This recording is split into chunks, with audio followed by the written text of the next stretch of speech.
উদ্দেশ্যে ঘর থেকে বের হয়েছিল নবম শ্রেণী শিক্ষার্থী জোহাইদা আবেদিন ইরিন, কিন্তু সে আর বাড়ি ফিরেনি। পরিবারের স্পষ্ট অভিযোগ, পরিকল্পিতভাবে অপহরণ করা হয়েছে তাদের একমাত্র মেয়েকে।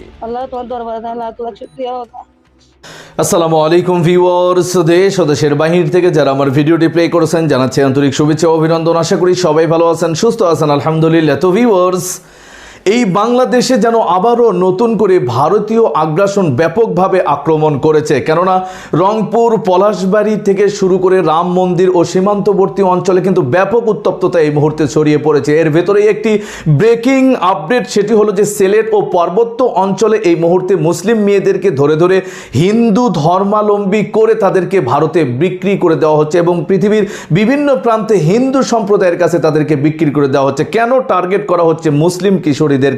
আসুন আমরা একটু সরে জমিনে তাদের অভিভাবক ও সেই পাহাড়ি অঞ্চলের এই ভুক্তভোগীদের কাছ থেকে বিস্তারিত আপডেট জানবো। এরপর এমপি হামজালার বিরুদ্ধে কঠোর অভিযোগ সম্পর্কে জানবো। সো ভিডিওতে যাওয়ার আগে ছোট রিকোয়েস্ট করবো, যারা চ্যানেলটি সাবস্ক্রাইব করেননি সকল আপডেট সবার আগে জানতে অবশ্যই চ্যানেলটি সাবস্ক্রাইব করে পাশে রাখবেন। দর্শক আসুন স্ক্রিনে। একের পর এক স্কুল পড়ুয়া নাবালিকা কিশোরী নিখোঁজ হওয়ার ঘটনায় কাটছে না স্থানীয়দের উদ্বেগ। একটি পরিবার এখনো পথ চেয়ে বসে আছে তাদের কলিজার টুকরোকে ফিরে পেতে, আর অন্য একটি পরিবার দীর্ঘ লড়াইয়ের পর মেয়েকে ফিরে পেলেও উন্মোচিত হয়নি গা শিউরে ওঠার মতো নানা চাঞ্চল্যকর তথ্য। পাহাড়ি এই জনপদে একের পর এক নাবালিকা নিখোঁজ হওয়ার নৈপথ্যে আসলে কি ঘটছে? এটি সাধারণ কোনো প্রেমের টান, নাকি এর পেছনে রয়েছে সুপরিকল্পিত কোনো প্রাতিষ্ঠানিক চক্রান্ত? নিখোঁজদের পরিবার ও স্থানীয়দের গুরুতর সব অভিযোগের সত্যতা খুঁজতে এই দুর্গম এলাকায় অনুসন্ধান চালিয়েছে টিম বাংলা এডিশন।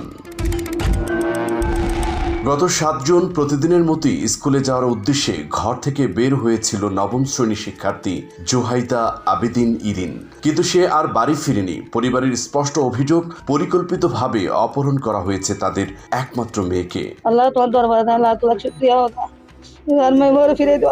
মোনাজাতে এই কান্না তার আদরের ধনকে ফেরত পাওয়া তীব্র ইচ্ছে থেকে। 2 হাত তুলে মহান আল্লাহর দরবারে যখন তিনি চোখ ফেটে জল ফেলছেন, তখন তার কলিজার টুকরো সন্তানের অবস্থান তিনি জানেন না। এক ভাই আর এক বোনের মধ্যে ইরিন ছিল বড়। বুকফাটা আর্তনাদ নিয়ে মেয়ের ফেরার অপেক্ষায় দিন গুনছেন মা, কিন্তু ঘটনার পর থানা পুলিশের ভূমিকা নিয়ে ক্ষোভ কাটছে না তার। আমরা সকালে নিয়ে গেছে, আমরা সকালে মঙ্গলবারে সকালে আমরা জিডি করতে গেছি। যখন পাই নাই 12টার দিকে গেছি সাতকানিয়া থানা, আমরা ওখানে গিয়ে জিডি করছি।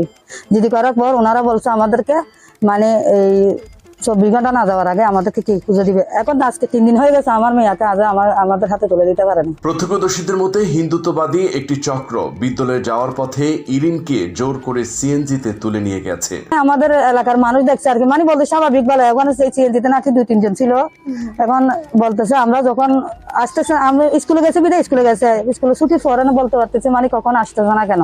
মেয়ের খোঁজে প্রশাসনের দরজায় দরজায় ঘুরছেন বাবা জয়নুল আবেদিন। তদন্তকারী কর্মকর্তা SI মাহবুব আলমের কাছে গেলে তিনি ঘটনাটি কাউকে না জানানোর নির্দেশ দিয়ে চরম উদাসীনতা দেখান। উল্টো আইনশৃঙ্খলা বাহিনী তাদের সাথে খারাপ আচরণ করে বলে দাবি পরিবারের।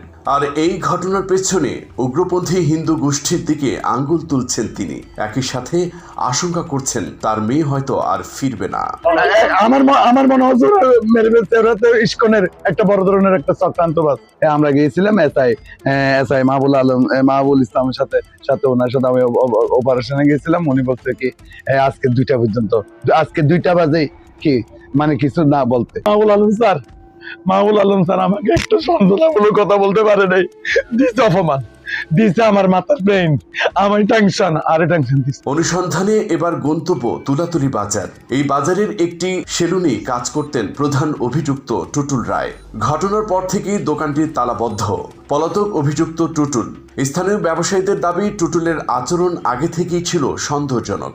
পিছনে যাই, দোকান এরকম খোলা রাখে, ওখানে যাই, ওই সেন্টারে যাই, আমি তার দেখে নেই, ওখানে যাই। স্থানীয়দের অভিযোগ আরো গুরুতর। তারা বলছেন সাধারণ কোনো অপরাধ নয়, এর পেছনে কাজ করছে উগ্র হিন্দুত্ববাদী সংগঠন। নাবালিকা মেয়েদের ফুস নিয়ে নেওয়া, এর পিছনে যদি ব্যাকগ্রাউন্ড স্ট্রং না থাকে তাহলে এটা কখনো সাহস পাবে না। যেহেতু এটা একটা মুসলিম প্রধান দেশ, অন্য ধর্ম থাকার এখানে সুন্দর পরিবেশ রয়েছে। এখানে হিন্দু মুসলিম দাঙ্গা নেই। এটা একটা শান্ত এলাকা। শান্ত এলাকায় অশান্ত হওয়ার কারণ কি? এটা অভিজ্ঞ মহল, সরকারের উচ্চপদস্থ কর্মকর্তা, সচেতন মহল এবং সাংবাদিক বৃন্দের কাছে আমরা জানতে চাই। লাল সুতা বান্ধা ছিল, যেগুলি সুতা আছে হিন্দুরা যেগুলি হয় আর কি, সুতা আছে হাতের মধ্যে দাম হাতে। সেই সাথে স্থানীয়দের অভিযোগ, নাবালিকা মুসলিম মেয়েদের ফুসলিয়ে হিন্দু ধর্মে ধর্মান্তরিত করছে একটি শক্তিশালী চক্র। এমনকি তাদের পেছনে বিপুল অর্থ ব্যয় করছে ওই চক্র। এই যে মুসলমানদের ছোট ছোট মেয়েদের 13-14 বছরের মেয়েদেরকে নিয়ে এরা যেভাবে ধর্মান্তরিত করছে, এটা এলাকায় একটা বিশাল একটা কি হবে, একটা মানে বিশৃঙ্খলা সৃষ্টি হবে। এমনকি দাঙ্গা হাঙ্গামা পর্যন্ত আমি একটা আভাস দেখতেছি। কেন? এই যে একটা মেয়ে কিন্তু ধর্মান্তরিত করতে হবে, একটা বিশাল একটা বেনিফিশিয়ারি পাচ্ছে তারা ইসকনের সংগঠন থেকে। এদের একটা সম্ভবত না হয় যে আমাদের এই গরিব ছেলে মেয়েরা, এরা দিন মজুর মানুষ, অসহায় মানুষ, আপনারা দেখছেন রেস্টুরেন্ট দিতে খুব অসহায়, দিনে এনে দিনে খায়, এরকম লোকদেরকে টার্গেট করে এরা কি করতেছে, ধর্মান্তরিত করতেছে। উত্তম বাবু আর সজল বাবু, উত্তম বাবু ওনার সাথে 2-3বার কথা হয়েছে। উনি কথা ঘুরাই বলে যে সীতাকুণ্ড আছে, শহরে আছে, হাতুমগঞ্জ আছে, এরকম বলে বলে আমাদেরকে ঘুরাইছে 2-3বার। এদিকে ত্রয়োদশ জাতীয় সংসদ নির্বাচনের পর থেকে মুসলিম মেয়েদের যেভাবে টার্গেট করছে একটি উগ্রপন্থী সংগঠন, তার ফলে এলাকায় যে কোনো সময় বড় ধরনের সাম্প্রদায়িক বিশৃঙ্খলা ঘটতে পারে বলে আশঙ্কা প্রকাশ করছেন আলেম সমাজ। এগুলো হয়েছে বিভিন্ন নির্বাচন পর থেকে এদের এই বিষয়ে একটু তৎপরতা একটু বেশি শুনে যাচ্ছে। কিন্তু আমি কিন্তু উপলব্ধি মানে সামান্য করতে পারলেও আমি তেমন ছবি মাথা কামাই না। কিন্তু যথেষ্ট আমাদের খান আসতেছে, তারা বিভিন্ন উপায়ে মানে আমাদেরকে মুসলমানদেরকে ধর্মান্তরিত করার জন্য তারা বিভিন্ন উপায়ে বিভিন্ন কৌশলে বিভিন্ন, বিশেষ করে তারা তরুণ কোচি ছাত্রছাত্রী আছে, এটা তো অবশ্যই। একটা হিন্দু ছেলে একটা মুসলিম মেয়েকে জোর করে নিয়ে যাবে, এটা যদি এতটুকুর মধ্যে হয়, জোর করে নিয়ে যায়, এটা হচ্ছে কি সমাজের জন্য খুব একটা কলঙ্কের অধ্যায়। সেই সাথে এই উগ্রপন্থী সংগঠনের সব ধরনের কার্যক্রম নিষিদ্ধ ও বন্ধের দাবি জানায় স্থানীয়রা। আমাদের মুসলিম সমাজ একের পর এক নষ্ট হয়ে যাচ্ছে। মুসলিম নারীদের তারা টার্গেট করেছে, যেমনি কলেজের ছাত্রী, মাদ্রাসা ছাত্রী, স্কুলের ছাত্রী।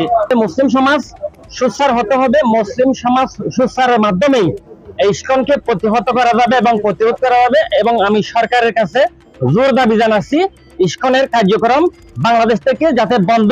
স্ক্রিনে আমরা সে সম্পর্কে বিস্তারিত জানাম। এই বিষয়ে আপনাদের মতামত কমেন্টে জানাবেন, কেউ ভিডিওটি স্কিপ করবেন। এবার এমপি হামজালাকে কেন্দ্র করে বিএনপির অনেক নেতাকর্মীরা অকথ্যভাবে ফুঁসে উঠেছেন। কেননা এক বিচার কার্যক্রম পরিচালনার ক্ষেত্রে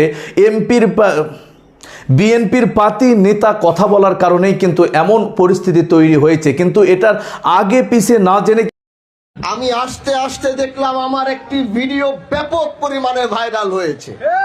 বাংলাদেশের সব সাংবাদিকরা আমাকে ফোন দিচ্ছে, যে এখনো সাংবাদিকরা আমাকে ফোন দিয়ে যাচ্ছে, শুধু ব্যাখ্যা চাচ্ছে।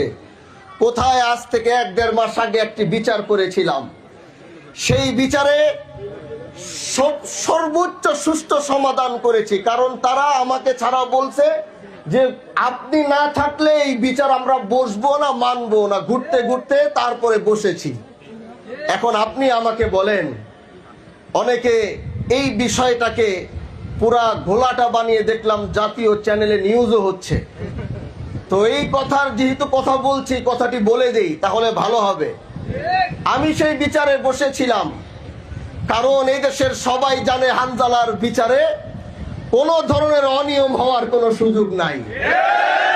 তো আমি যেই বিচারে বসবো, সেই বিচারে যত বড় ব্যক্তিত্ব হোক, যত বড় লোক হোক, হামজালা যেই বিচারে বসে বিচার করে, সেই বিচারে বসে দুর্নীতি করার সাহস এই শিবচরের মাটিতে কারো নাই। আমি সেই জায়গায় বসে এক পক্ষের কথা শুনছি, বারবার আরেক পক্ষ শুধু হাত ঢুকায় কথা বলে। তো যদি আমি বলছি, যদি আপনারাই সমাধান করতে পারেন, তাহলে আমার পিছনে 10-15 দিন 20 দিন ঘুরে আমাকে জোর করে কেন এই বিচারে আনছেন? তাহলে আপনারাই সমাধান করেন। এটা বলে আমি চলেও যাইতে নিছি, আমি চলে যাই, আমার দরকার নাই এই বিচার করা। না, আমরা আপনারা ছাড়া এই বিচার মানব না। সুন্দর সমাধান হয়েছে বিচারের মধ্যে। যখন বারবার কাউন্টার দিচ্ছে আমাকে রেখে, আমি একজন এমপি, আমি মনে করি না যে সব সম্মানী ব্যক্তি, বিষয়টা এরকম না, কিন্তু আমি তো এলাকার একজন জনপ্রতিনিধি। আমি যখন একটা বিচারে বসবো তখন তো আশেপাশে যারা কথা বলবে, আমি বাক স্বাধীনতা দিয়েছি, তার মানে তো এটা না যে আমার পাশে বসে বসে আমি চুপ করে আছি, আপনি পাশের থেকে বসে কাউন্টার দিবেন। বিষয়টা কি এরকম? সেটা আমার জায়গায় যেই হইতো সেই তাকে এই বিষয়টা বলে থামিয়ে দিত। তো ওখানে 30-40 সেকেন্ড হয়তো আমি একটু রাগ করেছিলাম যে আমাকে এনে এখানে বসিয়ে আপনারাই যদি কথা বলে সব করেন তাহলে আমাকে দর্শক, স্ক্রিনে আমরা সে সম্পর্কে বিস্তারিত জানলাম। সো ভিডিও এই পর্যন্ত। ভালো লাগলে লাইক অ্যান্ড কমেন্ট করবেন। দেশের সকল আপডেট সবার আগে জানতে অবশ্যই চ্যানেলটি সাবস্ক্রাইব করে পাশে রাখবেন। দেখা হবে পরবর্তী ভিডিওতে ইনশাআল্লাহ। আসসালামু আলাইকুম ওয়া রাহমাতুল্লাহ।